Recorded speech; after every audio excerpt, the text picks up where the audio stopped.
fencers actually were more motivated from now. I mean, SEA Games is to us is a important event, but at the same time we also know that we can do better. So our fencers are now getting ready. We're actually planning for the 2021 SEA Games now, and even the 2022 Asian Games. So I think the effect is we are looking, hopefully it gives a ripple effect, and then it gives us a more time actually to plan and to strive for a bigger achievement, and then stay on top of the medal tally for fencing. Ideally, what should we have here in Singapore to help in the coaching development plans? I have 3 wishes. I would like to have more fencers, so along the bench. I would like to do training smarter, and I would like to have big goals and go to them step by step. When you say smarter, I think using not only fencing but also the all technologies which is around, and we have big possibilities for this with sport institutes.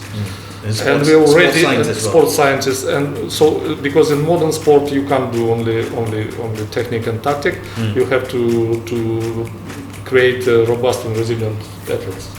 It's that never give up and everything is possible, because like many of my seniors told me that once you go to NS your fencing career is over, it's done, like that's it, game over, you don't need a fence anymore. So I went in the 2019 SEA Games preparation period thinking, okay, I want to prove that I can qualify, I want to prove that I can do well at SEA Games, and I can prove that it is not the end for Singapore male athletes once they enter NS.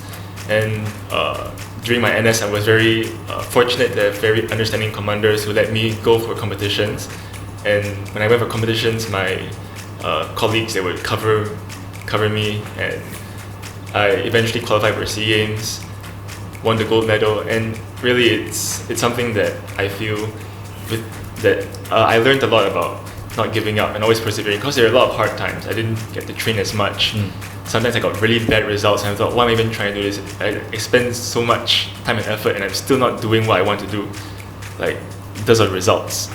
But I just like kept my head down and continued grinding hard, and finally when the results speak for itself, SEA Games gold medal.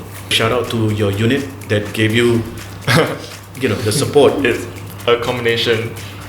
I mean, OCS, Tangoing, Artillery Institute, and ATI. I love you guys. You guys are the best.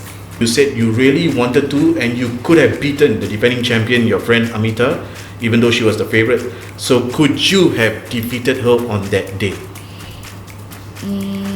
To be honest, I actually went into the SEA Games with no expectations because like I was recovering from the knee injury and the surgery, and like I just finished my A-levels in November, and it's like 2 days after the last paper we flew off to the SEA Games, so there was like barely enough time to train, and I was already like quite thankful to be able to reach the finals, considering like I was already like really tired before that. And like as mentioned, like I'm happy that we were able to make it the all Singapore finals. Like it was the best possible outcome.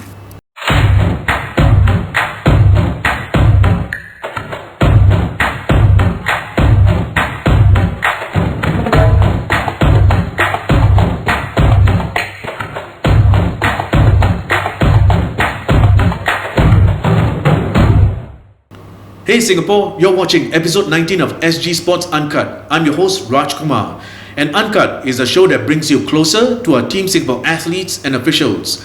Today, we turn the spotlight on fencing. Our Team Singapore fencers have been able to win medals at the SEA Games, at the Asian Championships, and at the junior levels of the World Championships, but they have yet to qualify and compete at the Olympic Games. So the big question remains is, when will we finally be able to see a Singaporean compete at the Olympic Games? For that answer and much more, join us in our discussion with our friends from Fencing Singapore.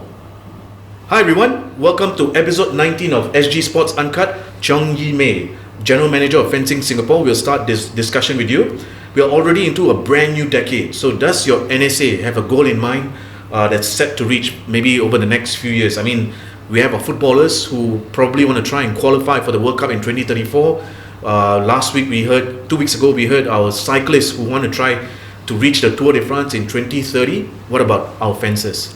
So for Fencing Singapore, we have got our intended impact, and which is we have 8,000 strong participants, and with a pipeline of Olympians, ready Olympians towards the 2024 Paris Olympic. So that's our goal as of now, and of course we are really still hoping if any bonuses come about in the coming one. Okay. We've won medals at the SEA Games, at the Asian level, and I believe at the World Championships as well. But how long will it take for the Republic to even think of a podium finish at the Olympics? I think what we are doing is we're taking baby steps, and then we are learning to walk, and then we run. So at the moment, for Fencing Singapore, the last few years we've actually achieved quite a fair bit. From 2014, where Lim Wei Wen actually got a bronze individual for men's épée, and then to 2015 where we had a very good result in the SEA Games, and then 2016 to where we win the World Championship for the cadets for women's sabre individual, and then 2017 and we also had a very good result with 2 golds and 3 bronze in SEA Games. 2018 we actually got a historical result where we got the women's foil team winning the silver World Junior team event for women's foil. Last year, and also of course Asian Games 2018, first ever team results for women's foil. And also in the recent SEA Games, we also won 4 golds, 3 silver and 6 bronzes. Which was a great result, and also all our fencers came back with at least 1 medal. So that's a good track record over the last few years, correct. as far as the international competitions are concerned. Yes. Joining us also on the show is national coach Andrey. You've been in Singapore for 3 years now, but when you first arrived in March 2017, you knew very little of the fencing standards in this country. So tell us, what was your initial impressions of Singapore fencing when you first arrived? When I arrived to Singapore first time, I could see it's many young talented fencers, professional coaches, and also very nice facilities. So I also, when I spoke to Fencing Singapore fencers and coaches, I realized they're quite serious and would like to have a big goals, which I could help. So now, 3 years later, how would you describe Singapore's fencing standards today? We've done actually a lot of things. The first one, we created a very strong training and competition system. We also using opportunity to work with the SSI and NYSI, 2 sport institutes, with all the specialists.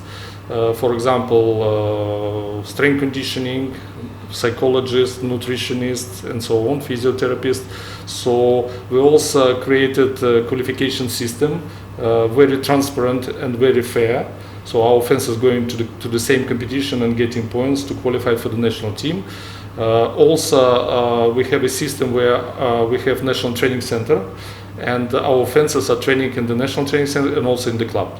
So I think we are getting closer to the international standard. So just now you mentioned collaborations with the Singapore Sports Institute and the National Youth Sports Institute, NYSI. Okay, also joining us on the show, national fencer Jet Ng. How has 2020 been for you so far, Jet? It's been really great, especially since I'm back in Singapore. I study overseas, that's why. Oh, right, okay. What's been keeping you busy of late? What's keeping everybody busy? COVID-19.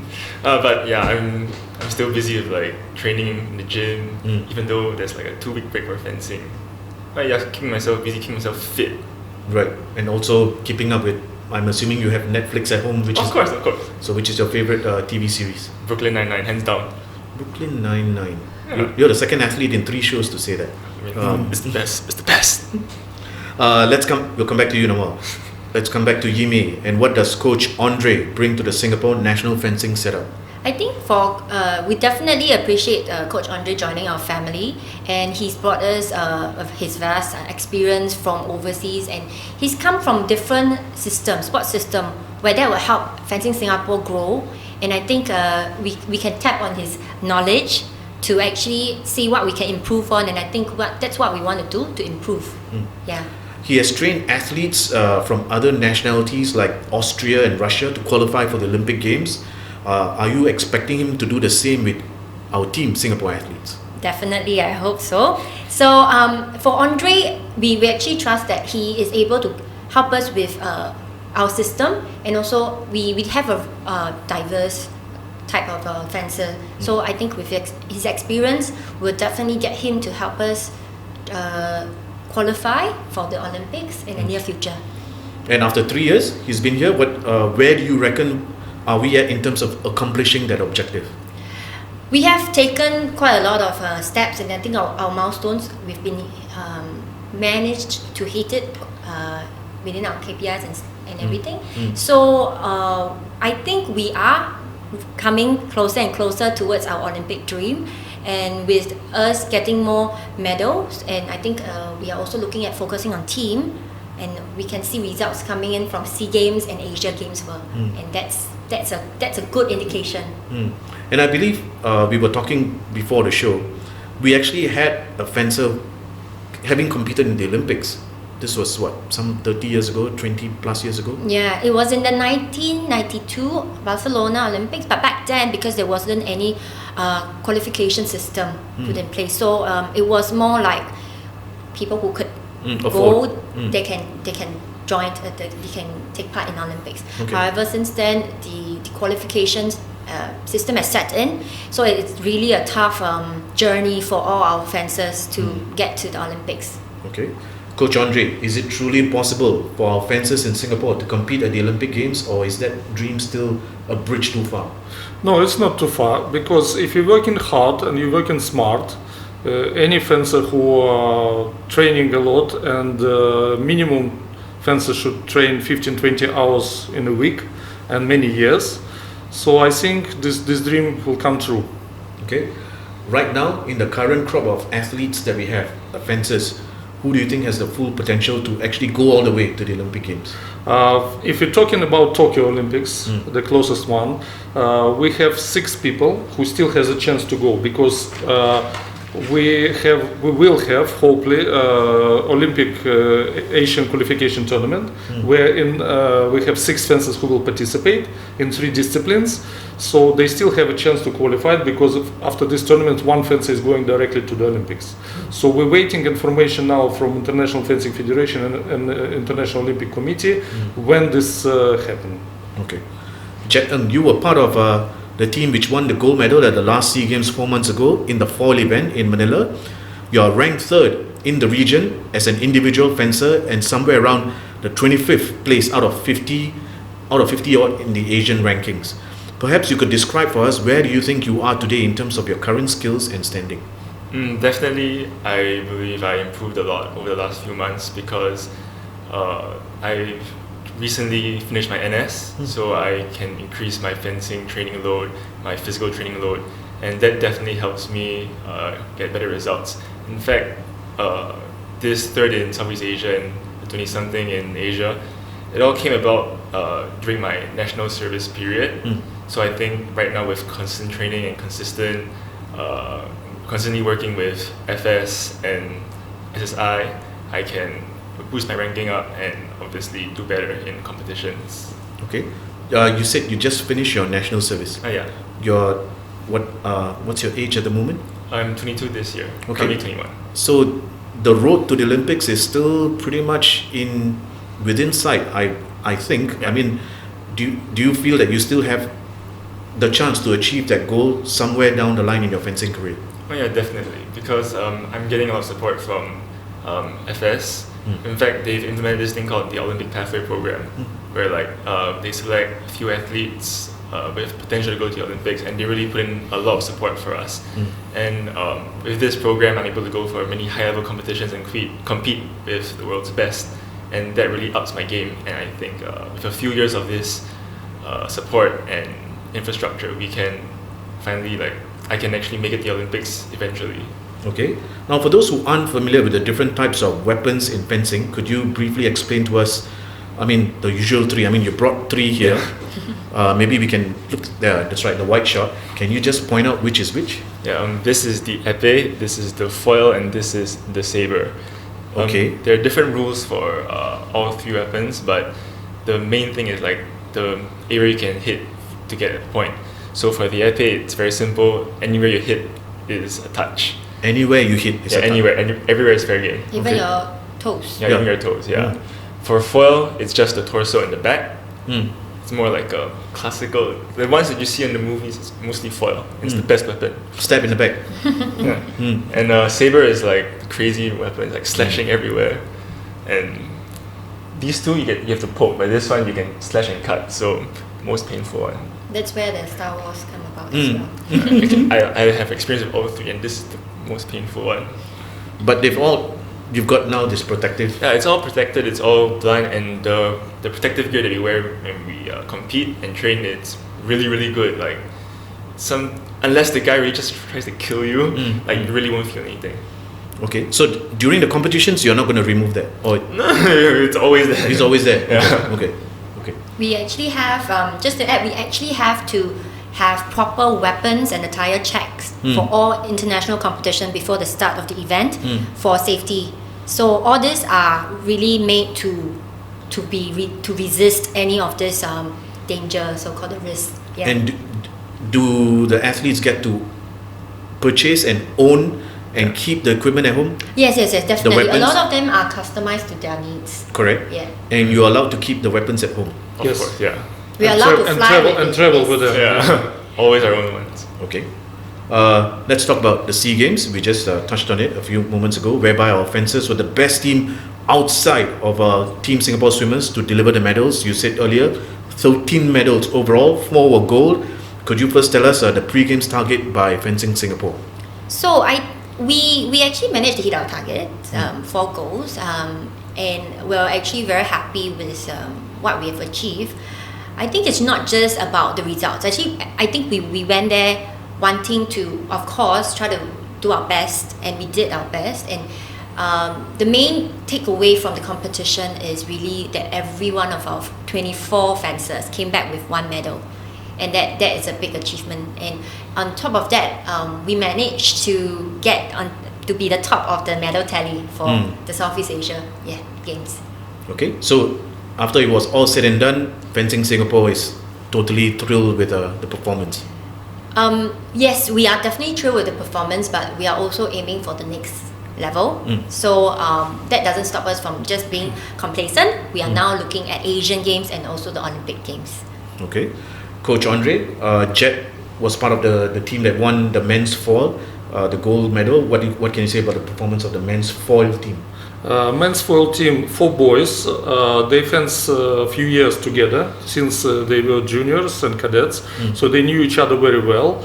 And what was more important to win this gold, they not only would like to fight together, but they're also enjoying their fencing together.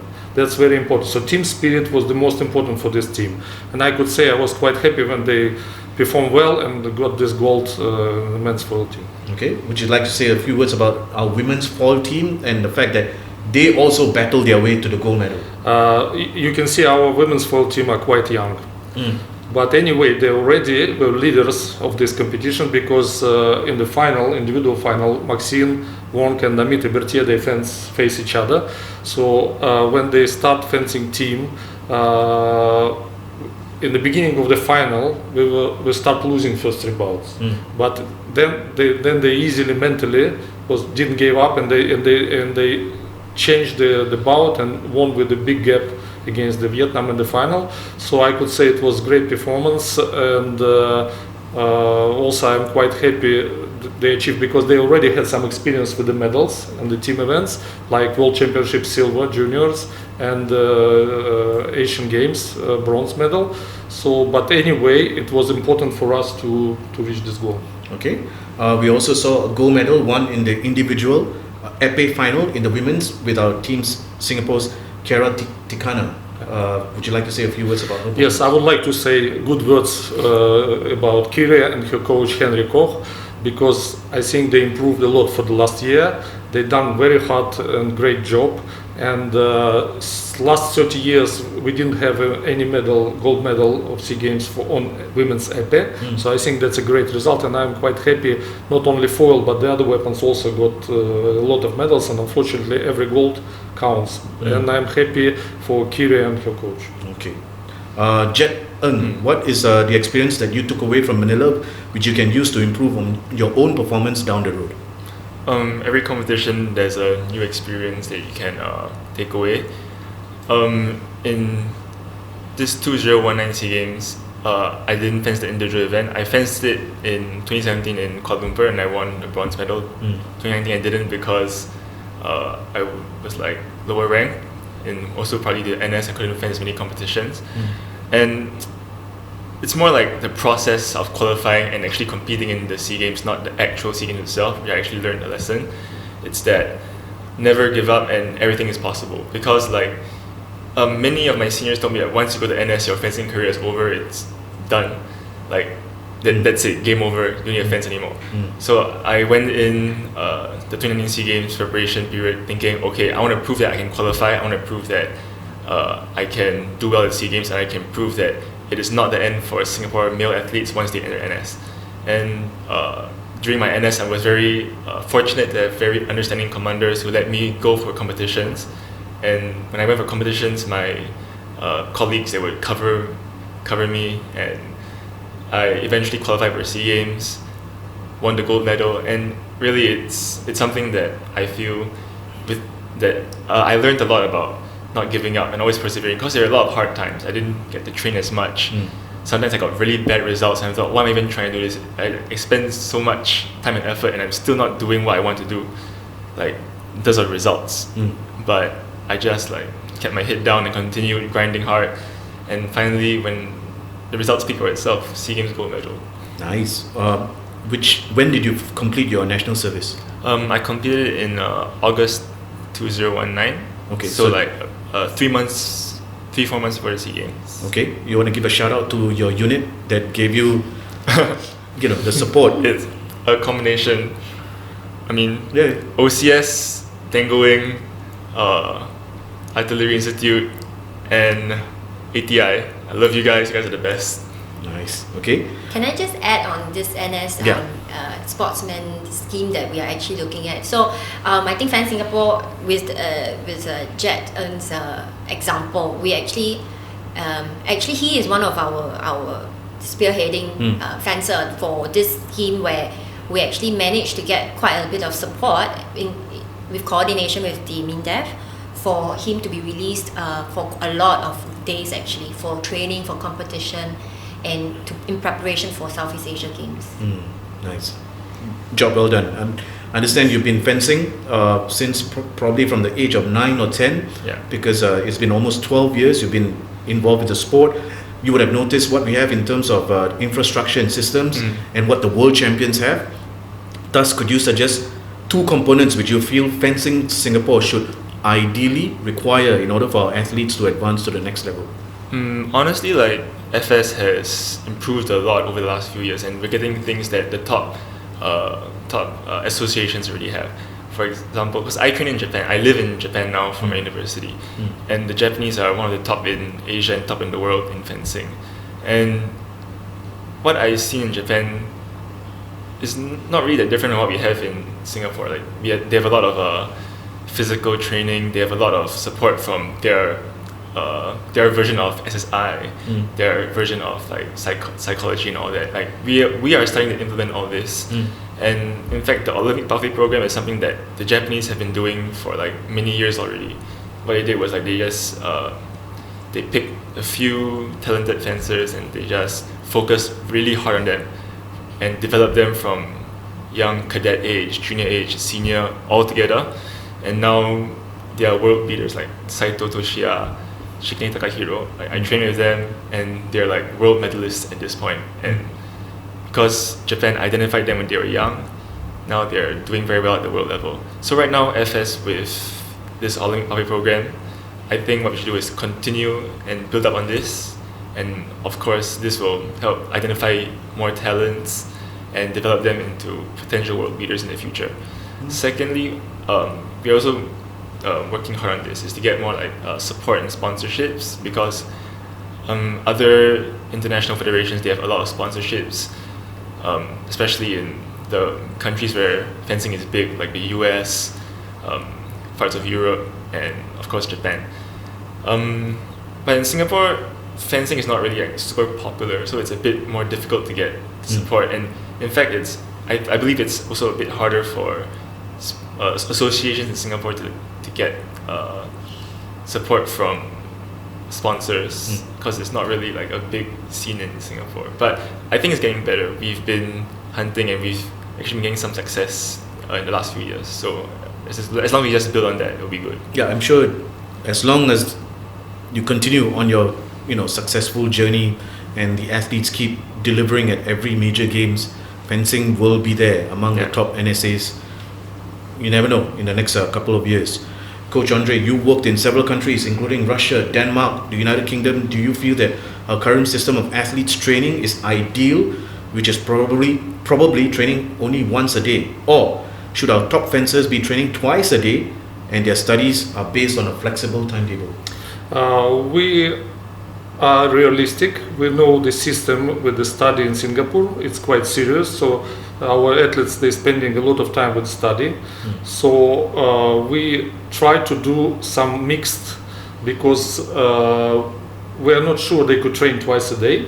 So what we're providing for them some trainings where they not only fence, but for example, we're mixing trainings, strength conditioning, then fencing, or we're mixing psychology workshop or nutrition workshop with fencing. So that's how we're doing. And actually the same practice when I work with the GB national team, we had the world-class program, which was very serious, and I was the head coach there. So we done the same. We done one big session a day, because London is big and they will also study. They were full-time athletes, but they will also study in universities. So we managed to do one big session with all the components, like in this, and I think that's okay, because we have to be realistic. We had Singapore Gymnastics on the show a couple of weeks ago, and the national coach says that in his home country of Holland, there are several gymnastics academies specialized for those who have potential, and while they are studying, they are if they were supposed to study for 4 years, they finish 6 years with the same certification, but their parents are okay, because in the 6 years, their athletes, their children tend to become professional gymnasts, because they get to train twice a day, which is crucial in the sport of gymnastics. You just touched on Great Britain, but is fencing athletes, do they train twice a day in other parts of Europe? I could say not so many countries doing this, because like countries like Russia, for example, they have like centralized based system. So the fencers in the training camps, like whole year, 11 months from the year, and I was in this system when I was also studying more years than I supposed to do, and I had some special schedule when I was national fencer.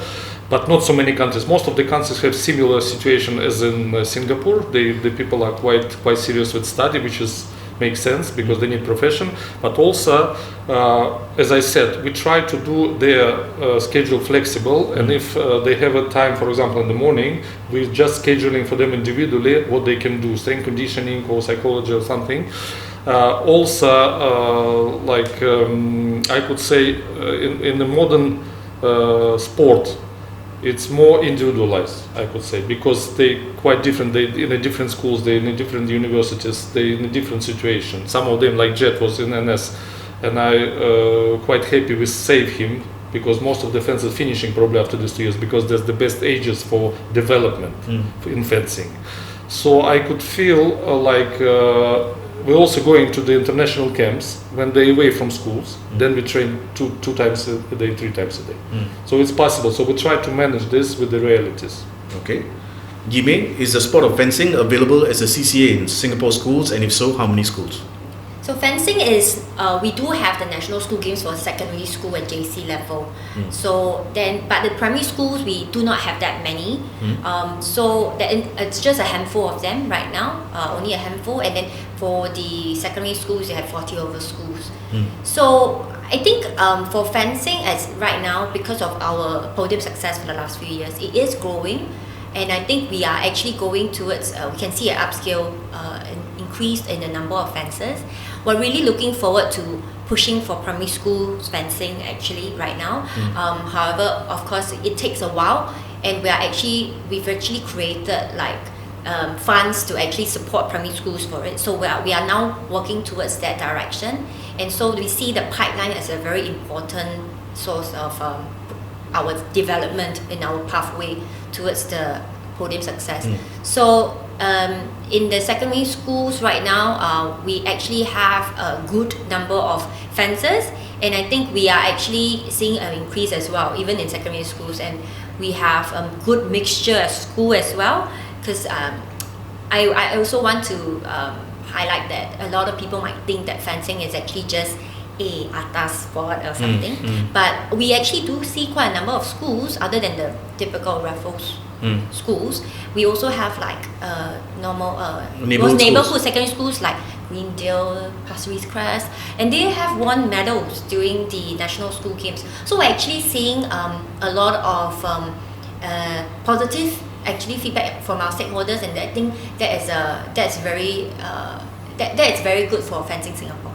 So 40 plus in the secondary schools level, are you comfortable with that number, or do you think you can push for more? We definitely can push for more. We actually are forecasting that we've got so many that we have to expand the number of days of our competition for this year actually. But unfortunately, because of the COVID-19, all the schools competitions are now being postponed. Yep.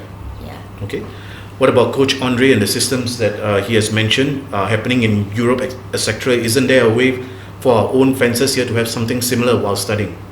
So I think what Fencing Singapore has been doing over the last few years is we've been studying actually the different various countries' system, and definitely we have to make it a customized one for Singapore. It's not just what we just follow and take it. It's never gonna work. US, for example, has their own unique system that we probably can't follow. And then, for example, Russia is a centralized system, same as China. And Singapore is a bit more hybrid kind of system where we have the clubs, we have the schools. Because we are also a very small country, we actually want to work with our community to actually work together to create that pipeline together. So I think the last few years what we've been doing is working with our stakeholders as much as we can, and I think we actually do see a good cooperation, and our relationship with our stakeholder has actually been very good there. Yeah. Okay. Jet Ng will let you have the last word for this first segment before your compatriot Maxine Wong joins us in part 2. So you won the SEA Games team goal event. What is your next target which you've set your eye on? Definitely in 2021 SEA Games, I want to win the individual gold as well as the team gold, and continue that success on with Asian Games medals, and hopefully in the future we'll see some world stage stuff. That's right. And how far do you see yourself representing Singapore, and how would you ideally like to finish your fencing career in the future? I see myself fencing for a very long time because I love this sport, and I really can't see myself living without it. So I'll probably continue fencing even after, I'll stay within the fencing community even after I retire.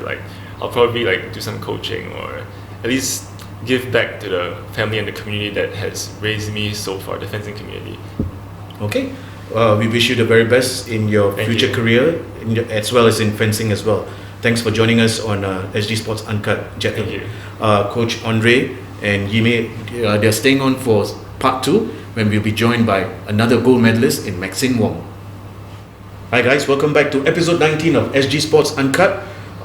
Chong Yime, General Manager of Fencing Singapore, will start this segment with you. And can I ask, what is your NSA doing in light of the current COVID-19 situation? So with all the postponement of our international competition and also our local events, we are now having a season break. Actually, we've brought forward in discussion with our high performance team, we brought forward the season break so that everyone we are supposed to take a break at the later time, it's just brought forward so that we can actually then manage the situation. And then we are also observing the ministry's advices, and then we will actually work from week to week actually. Okay, so how many events are presently on hold, and how are your athletes coping with the health advisories and the regulations? So 1 week before, actually, we do have quite a number of fencers that were still traveling for international competition until that all the postponement. So what we are trying to do right now is actually to make sure that our fencers, I think our senior fencer especially, because we still have the Olympic goals, and the seniors are still training, but in more we were still practicing social distancing. We will do more individual training rather than the group training. And I think when it comes to the coming weeks where our break is over, we are thinking of we are strategizing again what is the next step with the teams. Okay. National coach Andrey, how has the COVID-19 impacted your training schedules and competitions? The main problem for us, we still supposed to have Asian Olympic qualifier, and where, as I said already, 6 our fencers has a chance to qualify for Olympics, and we're supposed to have Asian Championship senior. So we're still waiting information within these 4 weeks from International Fencing Federation and International Olympic Committee. Coach, besides the Olympics, I understand the World Championships, there's 3 different age categories. Yes, in fencing we have 3 different age categories. So cadets, they're under 17 years old, juniors under 20, and after 20 it's a senior category. So normally the World Championships and Asian Championships united 2 categories, cadets and juniors, and separately seniors. And Singapore has already... We have a lot of medals from these events, not from seniors, but from cadets and juniors. We're normally winning a lot of medals on them because our team is quite young. So potentially one day we start winning also from the seniors. Okay. We're also joined by national fencer Maxine Wong. Welcome to the show, Maxine. How have you been coping with the current health situation? Currently, I'm actually trying to live as normally as I can while taking the necessary precautions like the social distancing and actually to minimize going out if I can. And I would say I'm actually quite lucky because I finished my A-levels last year. So now I'm just waiting to go to university, and I don't have that extra complication about having to worry about going to school. So now I just go out to train or to go to the supermarket. Have you already missed competitions so far? Yes, I just came back from Anaheim about 2 weeks ago, where I was there for about a week of training, followed by the Grand Prix competition in the weekend. However, like 2 to 3 days before the competition, it was cancelled, which was quite a weird experience. But luckily I was able to still train at the club for the remaining days. And as mentioned earlier, FIE has also like suspended competitions for like the next month or so. So we will be missing certain competitions like the World Junior Championships and the Asian Fencing Championships. FIE is the world governing body? Yeah. Okay, for fencing. Okay. Well, a few months ago, you did win a gold medal in the women's team fall event at the SEA Games. What did you take away from that experience? Well, I was really happy to be able to win gold with our team at the SEA Games. And as always with games, like I feel like there's an added pressure because of the name and the prestige. And furthermore, it was a team event, and we always want to like perform well so as to not let each other down. So for myself, I feel that it was a good experience for me to learn to be able to compete while under pressure and still be calm. And I think for us as a team, this event is a good learning experience for us to know how to work together as a team, and which will help us for future competitions. All for one, one for all. Yes. So what I did there, the Musketeers. Okay. Coach, how would you describe Maxine's performance in the team fall event in Manila?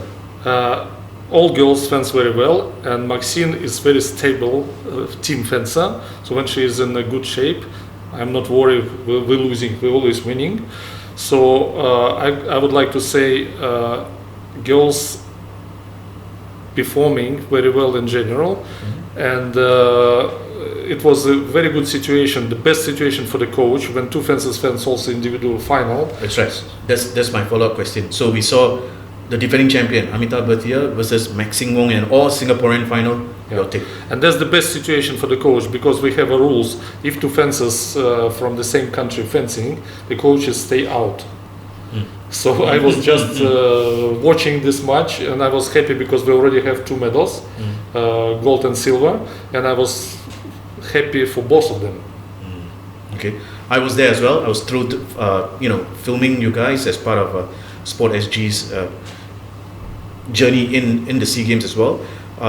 We spoke to you 3 hours after the final, because I think all the athletes all had to go for random Doping tests. Yeah, anti-doping. Yeah, anti-doping tests. And when we spoke to you, you said you really wanted to, and you could have beaten the defending champion, your friend Amita, even though she was the favorite. So could you have defeated her on that day? To be honest, I actually went into the SEA Games with no expectations, because I was recovering from the knee injury and the surgery, and I just finished my A-levels in November. And so, and it's 2 days after the last paper, we flew off to the SEA Games. So there was barely enough time to train. And I was already quite thankful to be able to reach the finals, considering I was already really tired before that. And as mentioned, I'm happy that we were able to make it the all Singapore finals. It was the best possible outcome. And actually, when the finals started, my touches were working, my movement was good, and I felt quite confident. But I think ultimately, due to the lack of physical preparation, it couldn't hold up towards the end. But I think overall, I'm happy with my fencing on that day.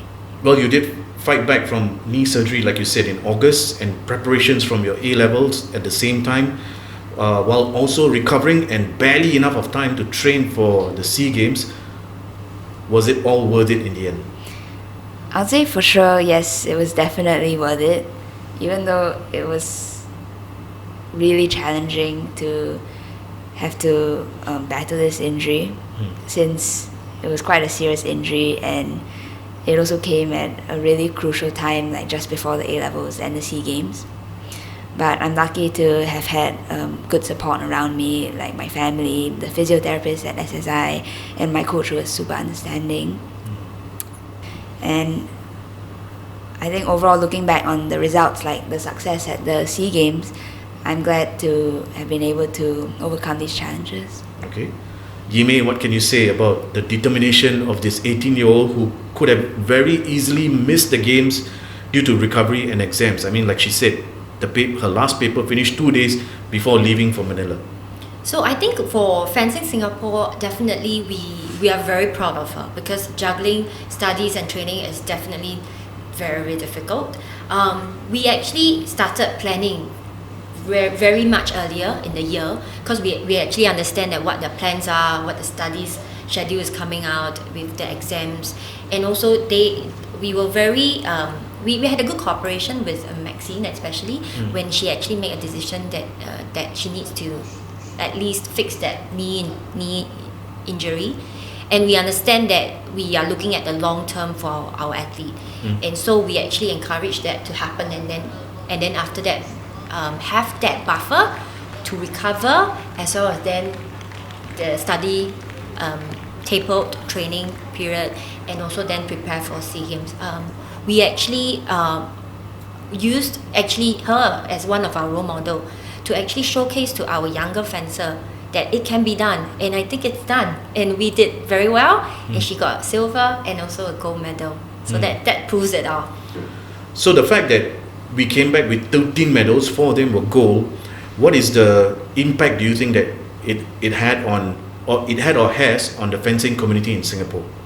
It definitely is very positive, and our fencers actually were more motivated from now. I mean, SEA Games is to us is a important event, but at the same time we also know that we can do better. So our fencers are now getting ready. We're actually planning for the 2021 SEA Games now, and even the 2022 Asian Games. So I think the effect is we are looking, hopefully it gives a ripple effect, and then it gives us a more time actually to plan and to strive for a bigger achievement, and then stay on top of the medal tally for fencing. And of course, plan for Paris 2024, the Olympics. Definitely 2024 Paris Olympics for us. That is our 4 years plan, and like what previously Jet had said, we have worked. We are now working closely with the support from Sports Singapore to actually have the Olympic pathway program, as well as trying to actually push for more spec scholar.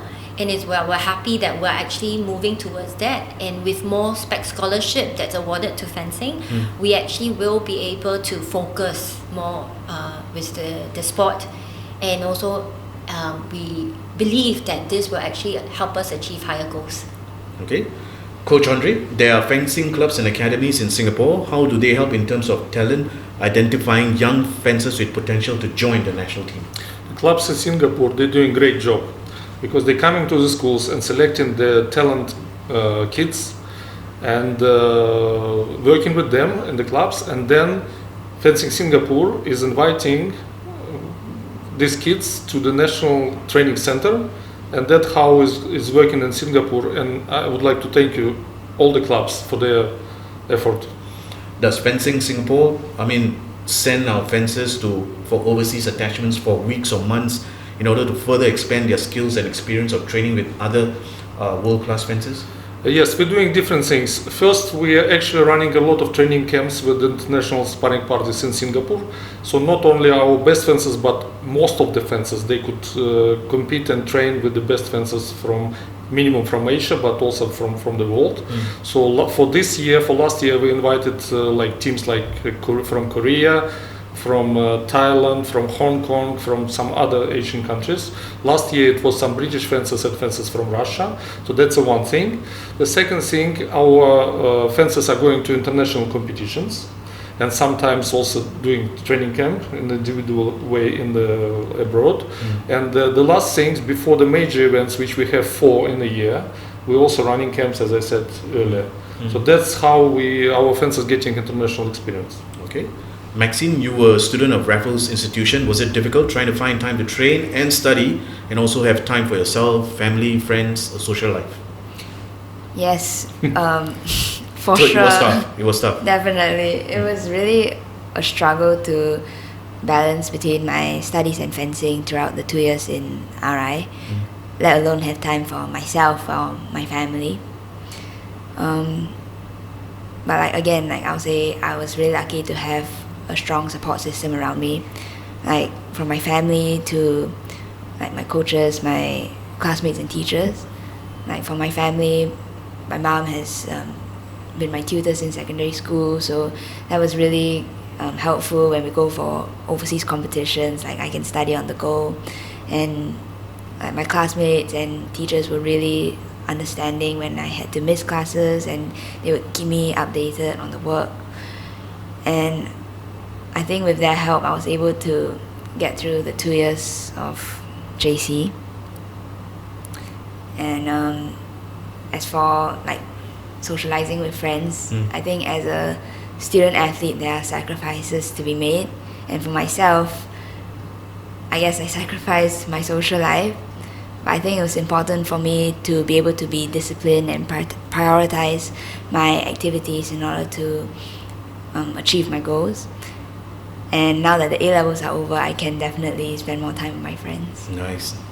I asked your teammate Jet Ng the same question in the first part of the show. Now I'm posing it to you. Could you name 2 things that you would like to see change in order for the national fencers to be able to improve their skills? So what's your wish list, Maxine? Actually, I also would like to hopefully get maybe more sponsors, so that for equipment or supplements, which would really help to ease the financial burden. So that's my first hope. Okay. And secondly, I know we are inviting like some foreign fencers now, but like hopefully we could invite more and like say more frequently for not just training but also for our local competitions. Okay. Yime, let's come back to you. Let's touch on your operational annual budget for the NSA and its various programs. Is Fencing Singapore comfortable, or do you require more financial resources, and why? We're definitely needing more financial resources with us growing our and developing our fences. With us, in like what we say, we are now pushing for the Olympic program, pathway programs, as well as other initiative that we want, and also for our pipelines in the primary schools and the secondary schools. Funding is definitely a need, and I think we are looking definitely for solutions for sustainability. I think that's a big word that all the NSAs are using right now, and also Sports SG. We are definitely trying to engage more partners and sponsors during this period, and we can see that our fencers are also looking forward to that, so that we can also give them more support. I think not just financially for their competition, but also support in other areas such as the sports science and the sports medicine side, and training camps. Definitely, we're trying to bring in more, and that costs money. So funding, definitely, it needs to increase. Okay. Would you like to say a quick word to your current sponsors and partners? So we're definitely hoping to get more sponsors, and we are looking to approach any sponsors, and also we'd like to thank our past partners such as GNC. They have actually helped us in our journey, and we're trying to see if we can engage more partners in the future to journey with us towards the Olympics. Okay. I've asked the athletes for their wish list, which means I need to ask you, the national coach, as well. So ideally, what should we have here in Singapore to help in the coaching development plans? I have 3 wishes. I would like to have more fences, so along the bench. I would like to do training smarter, and I would like to have big goals and go to them step by step. When you say smarter, I think using not only fencing but also the all technologies which is around, and we have big possibilities for this with sport institutes, and we already sports scientists, and so because in modern sport you can't do only technique and tactic, you have to create robust and resilient athletes. do you think we have enough support from the athletes' families and from the fans here in Singapore who love fencing, or do you think there is still much more that can be done by the public to help improve the fencing standards here? The parents in Singapore are great. They're traveling with us around the world from early ages with their kids, and they're supporting not only the competition but also during the travel. So I think they're golden standard here. But for the people who are around fencing, we should do a bit more for them to understand how nice is our sport is, how easy and complicated our sport. So we have to invite a bit more people for our events and to support us. I think Johnny Depp needs to do another Pirates of the Caribbean movie and film it in Singapore. You never know. Star Wars maybe. Star Wars, right? Yeah. Maxine, you've already won at the SEA Games and you've had the taste of the World Juniors and Asian Championships as well. What is the next goal you're working towards to? I would say the ultimate goal is definitely the Olympics. But for now, in like the near future, I would like to work on improving my results at the senior level. I'm currently still a junior fencer, so I definitely still have a lot to improve on in terms of like fencing skills, my physical fitness, and sometimes I'm able to fight against the senior fencers, but sometimes it doesn't go as how I planned, and so I'm currently working on that. And especially now with the virus situation, there won't be much traveling, at least for the next month or so. So I'm working on developing myself and my fitness. Okay. you said the Olympics. Are you referring to 2020 or 2024? I'm actually looking forward towards the 2024 one. Okay, in Paris. Okay.